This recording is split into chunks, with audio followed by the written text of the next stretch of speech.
On retrouve comme tous les matins Xavier Louis qui anime les plus beaux détours de France. On le rappelle, ce réseau qui regroupe les plus belles petites villes de France.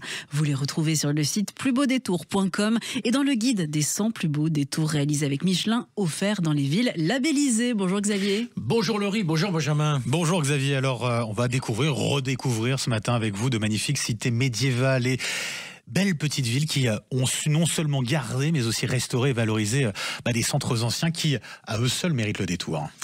Oui, ce sont des villes qui sont bien réparties sur notre territoire, il faut le dire, qui font la richesse en fait et la diversité du patrimoine touristique français. On peut en être fier et le label Plus beau détour peut s'enorgueillir de rassembler pratiquement la plupart de ces magnifiques petites villes, je veux dire, où la seule flânerie à travers leurs ruelles est un enchantement. Des villes qui ont souvent été bien restaurées, bien entretenues. Je pense à trois petites villes d'abord en Bretagne. Dinan, dans les Côtes d'Armor, alors avec un nombre de maisons à pans de bois qui sont plus magnifiques les unes que les autres, c'est un enchantement. Puis un peu de grimpette aussi, puisque oui, tout à fait. Pour remonter du port, ça monte pas mal. Mais c'est très sympa.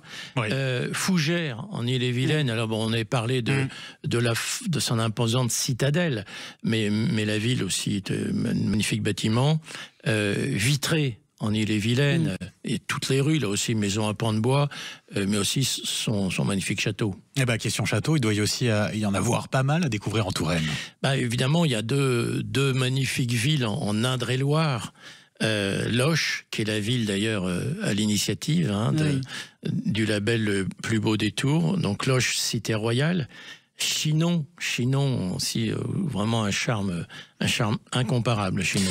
Et puis dans un style un peu différent, Xavier, vous avez des suggestions un peu plus au sud ? Un peu plus au sud, et notamment au sud-ouest et en Occitanie. Évidemment, il y a aussi des villes exceptionnelles. Bon, évidemment, Sarlat, en Dordogne-Périgord.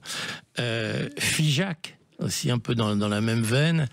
Et puis, peut-être on y pense moins, on en avait parlé pour son marché, mais très jolie ville aussi, c'est la bastide de Villefranche de Rouergue, en Aveyron. Et alors, pour plusieurs de ces villes, vous nous avez déjà parlé il y a quelques semaines des fêtes médiévales qui s'y déroulent. C'est encore d'actualité ou pas ? Alors, sur celles qu'on vient de citer, non, elles ont lieu plutôt en juillet, en règle générale, voire même avant. Mais il y a une petite séance de rattrapage que je vous propose dans une jolie ville médiévale aussi.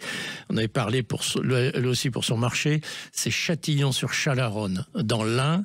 Et qui organise les médiévales en Dombes, c'est le pays des Dombes, le 17 septembre prochain. Donc une date à retenir, 17 septembre à Châtillon-sur-Chalaronne. Et voilà, c'est retenu. En tout cas, on récapitule pour ces cités médiévales à découvrir, à redécouvrir. Dinan dans les Côtes d'Armor, Fougères et Vitré en Ille-et-Vilaine, Loches et Chinon, ça c'est en Indre-et-Loire, Sarlat en Dordogne, Figeac dans le Lot et Villefranche de Rouergue dans l'Aveyron. Merci beaucoup Xavier. Et si vous n'avez pas tout noté, on le rappelle, ces villes, vous les retrouvez sur le site plusbeaudétours.com.